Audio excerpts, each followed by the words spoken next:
have said this verbs. Verb means క్రియ.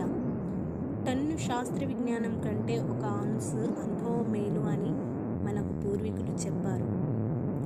The verb is a word that denotes an action.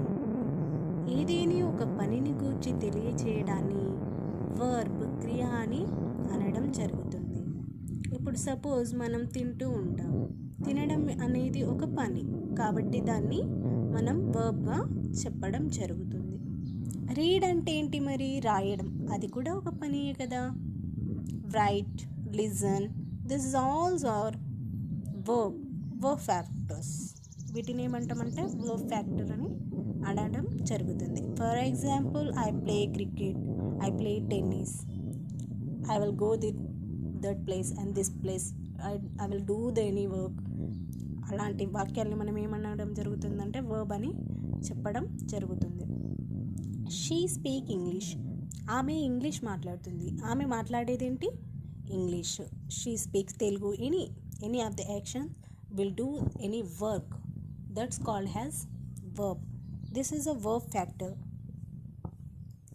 I have completed my homework. This is also one of the verb factor. క్రియలను 4 టైప్స్గా విభజించారు. Present, past participle, present participle. ఈ విధంగా మనకు V1, V2, V3, V4లను ఉపయోగించి తెలియజేయడం జరుగుతుంది. Go, went, gone, going. Ask, asked, asking. ఈ విధంగా V1, V2, V3, V4లను గుర్తించాలి.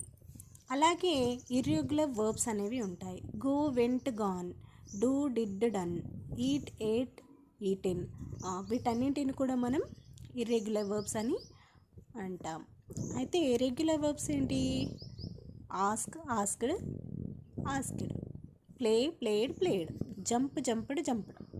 ట్రాన్సిటివ్ వర్బ్స్ మీన్స్ ఒక వాక్యంలో క్రియ తర్వాత కర్మ ఉంటే అలాంటి క్రియలను ట్రాన్సిటివ్ వర్బ్స్ అంటారు. ఐ ప్లే క్రికెట్, నేను క్రికెట్ ఆడతా అంటే వీటిలో ఏమేమి ఉంది? సబ్జెక్ట్ ఉంది అండ్ వర్బ్ ఉంది. హీ యాక్ట్స్ ఇన్ మూవ్స్, అతను సినిమాలో నటిస్తాడు. ఇందులో he acts in movies. She is writing English, ఆమె ఇంగ్లీష్ వ్రాస్తుంది. ఈ 3 వాక్యాలలో వర్బ్తో పాటు ఆబ్జెక్ట్ కర్మ కూడా ఉంది. కావున వర్బ్తో పాటు ఆబ్జెక్ట్ ఉంటే వాటిని ట్రాన్సిటివ్ వర్బ్ అని అంటారు. ఇంట్రాన్సిటివ్ వర్బ్స్ అంటే ఒక వాక్యంలో కర్త అండ్ క్రియ 2 ఉంటే దానిని ఇంట్రాన్సిటివ్ వర్బ్ అని అంటారు.